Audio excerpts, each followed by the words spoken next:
With temperatures sizzling in the upper 90s, a day in the water could be the best remedy, but statistics prove otherwise. According to World Health Organization, even a second of destruction can turn into a tragic moment in a blink of an eye. Drowning is the third leading cause of unintentional death nationwide. It is also more prevalent among young children of 10 years old and younger. So the perfect place to learn about water safety is right here at the Gleason YMCA. Melissa Dyer, the Senior Program Director, is going to cover the do's and don'ts about water safety so you can focus on having fun this summer. Like you said, begs the question why. Typically it comes down to a lack of supervision. Although vigilance may reduce the likelihood of falling victim to drowning, it is shrewd not to be judgmental. Now, when we're talking about this topic, some people would think it's such a mundane topic. I mean, if somebody drowns, either it's their fault or your fault as a parent. It's not that easy, isn't it? No, it's not, because typically the people who end up drowning never envision going into the water in the first place. It's an accident of some kind. Most drownings aren't people who were actually swimming. It's a result of someone falling off of a jetty, somebody leaning over too far, falling in, someone getting nudged into the water unexpectedly. And in those cases, they can also be wearing clothing which is not going to help their swimming abilities. It also can be a matter of them being pulled out by a tide or a current, and they were at one point in very shallow water, a wave perhaps knocked them down, and then it swept them out to water that they were over their heads, so they didn't expect to not be able to touch the ground.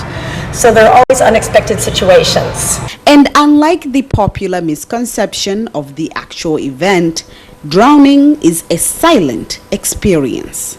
If someone can actually splash for help, call for help, wave, indicate they're in distress, then that means that they're a distressed swimmer. They're not an actual drowning victim at that point.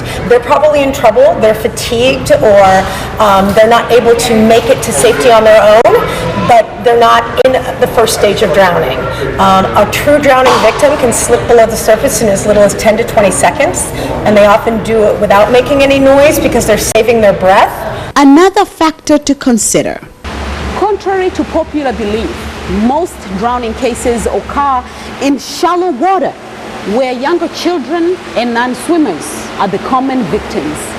Now, some of these accidents, not only are they taking place in public, also happening in people's homes. Yes, right? private. What is the best way to save a life? What should you do? What should parents do? Okay, so let's imagine that you have a backyard pool, or you're at a friend's house who has a backyard pool. You've been invited to a party. Perhaps the party has alcohol or refreshments involved. At any time that that pool is open and people are swimming in it, someone should always have eyes on the pool. So that might be something that if you're hosting the party, either you hire someone to come and actually supervise your pool, guard your pool, or maybe you have a rotation of adults who become responsible throughout the evening for actually being aware of what's happening in the pool. And in case of an incident, jumping in the water isn't always prudent. Doesn't matter what a great swimmer you are, if you have a panicked victim, and you get into the water with them, if they grab you, they place you at risk, and you've gone from possibly one drowning victim to now 2 drowning victims. So safe ways of rescuing people from the side would be to lay yourself down on the deck, reach out with an arm, reach out with a towel, reach out with a noodle, reach out with something longer, ask that person to grab on, pull them to the side.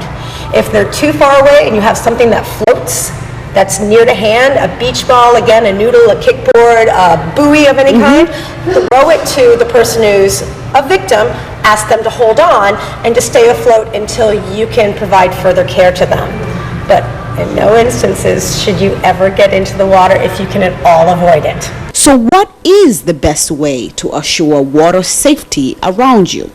Supervision is the answer. When you are supervising anybody in any kind of a situation, especially if you're a parent of children, regardless of their age, your attention has to be on that person. And it can't be on them just briefly and then turn away. It can't be something where you're reading a book or looking at your cell phone screen or anything like that. You can't be distracted as the supervisor. Now, alcohol and other intoxicants, I mean, there are so many different ways that we can be impaired these days. All of that leads to slower reflexes, also impairs judgment and logic, and for me, a matter of safety, you should have the best reflexes. You should be able to react to a situation both cognitively and physically as quickly as possible. And alcohol is going to impair that.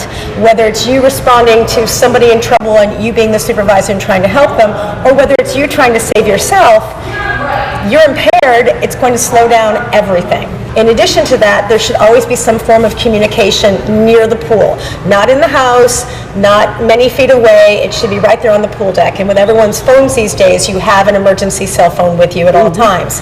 That allows you to call emergency services at the drop of a hat.